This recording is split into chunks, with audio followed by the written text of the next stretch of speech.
loaf of Italian bread, and to do that I'm gonna have to assemble several dry ingredients. And one of those is bread flour. So I want to show you how to properly measure flour so that you get the right amount every time. All right, so I have measured 4 cups of flour already in this bowl, and I just want to show you how I do that. So I take my measuring cup and I take a spoon and I spoon my flour into my measuring cup. So this is really important so that you really don't pack the flour in. If you were to just take your measuring cup and put it inside the bag, you're probably gonna end up with more flour than you need because it will kind of compact and press in. So I have my flour right here, and I'm gonna take the back of a knife and I'm just gonna run it along here and kind of level it off. So now I have 1 cup of flour that is not too packed in, and then I'm just gonna add this to my bowl. For this recipe, I do need about 2 cups of water, and this is about 100 degrees, so you don't wanna get it too hot, nor do you need it too cold because it will not activate your yeast. So I'm gonna measure about 1/2 cup of this water into a measuring cup, and then I am going to add my sugar. So this is just a regular table sugar, granulated sugar. That gives something for the yeast to kind of munch on. And I'm going to just take and stir this up, and I'm gonna let this yeast bloom. Now it's gonna take about 5 minutes at least, and so it's gonna get really foamy on top. And that way we'll know our yeast is activated and ready to go. Okay, so while my yeast is kind of activating right over here, it is starting to bloom, it's foaming on top. I just want it to go just a little bit more. I'm gonna go ahead and add my salt to my bread flour. So you really need salt or your bread will not taste good at all. So I'm gonna put that in, and I am going to kind of whisk it in.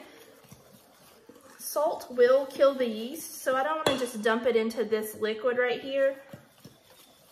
But I am gonna just whisk it in so that it's nicely distributed. All right, so I'm gonna transfer all of my flour and salt into my KitchenAid mixer bowl. So this will make it a lot easier for me to get this mixed up. And I do have my dough hook, so this is what that looks like. I'm gonna move this over to my counter and go ahead and get started.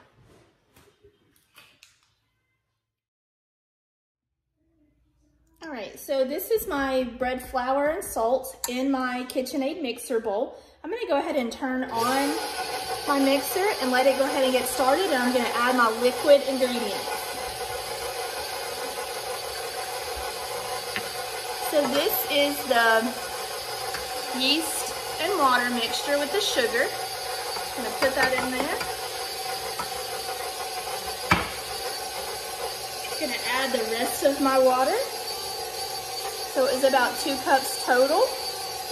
Just gonna do that slowly and let that bread flour kind of absorb the water.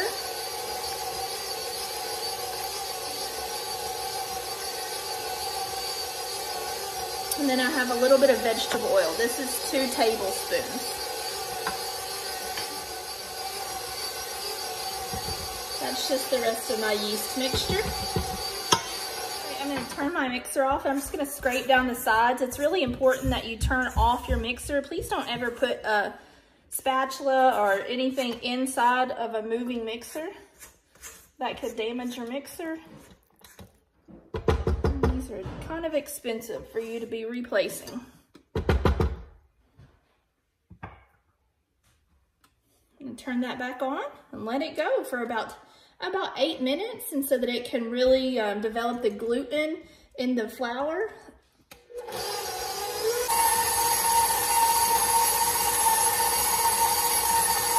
All right, so this has been going for about a minute, so I know that right now I'm gonna need a little bit more flour, so I'm gonna have to put just a little bit of more bread flour in here. I'm gonna start with about 1/4 cup and see what that looks like, and if that's not enough, I'll keep adding it until a soft ball forms.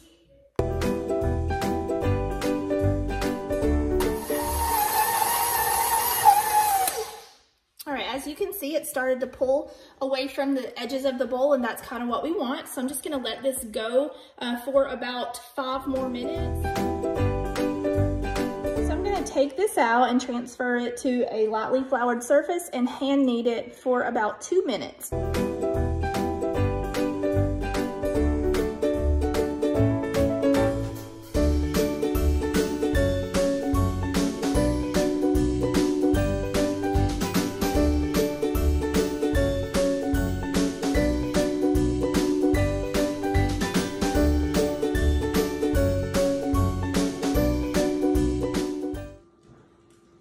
so I've placed my dough into a lightly oiled bowl, and I'm just gonna spray the top just a little bit so that if it rises all the way to the top of the plastic wrap, it does not stick. I'm gonna cover this with plastic wrap and a tea towel and place it into a draft-free area and let it rise for about 1.5 hours. I'm gonna take the saran wrap off. This is why I sprayed it, because it comes off nice and easily. So you can see that it's doubled in size. So I need to punch it down. So I'm just gonna take my fingers, my hands are clean, I just washed them. I'm just gonna push this down, and this allows all the gases to kind of deflate. All right, because we're gonna let this rise a second time.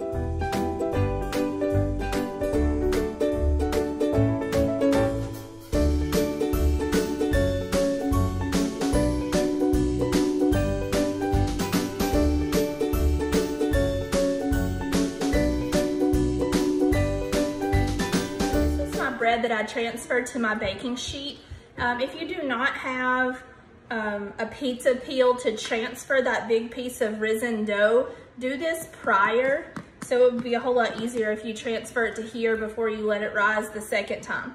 So I'm going to take my egg wash. So an egg wash is just a little bit of egg white and water. It's beat, and then I'm gonna take a pastry brush, and I'm just gonna brush it over the top of my bread. And what this is gonna do is it's going to give it a nice golden brown surface.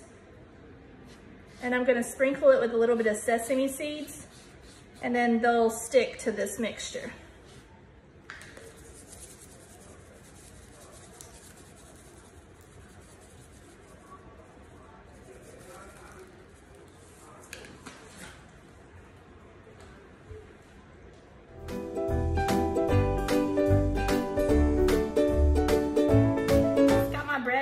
Oven, and it cooked for about 40 minutes at 425 degrees. So I just took it out and I used an instant read thermometer, and you want to make sure it's at least 190 degrees on the inside so that it'll be all the way done. And you can kind of tell when you hear a hollow sound in your bread, so that is what you want.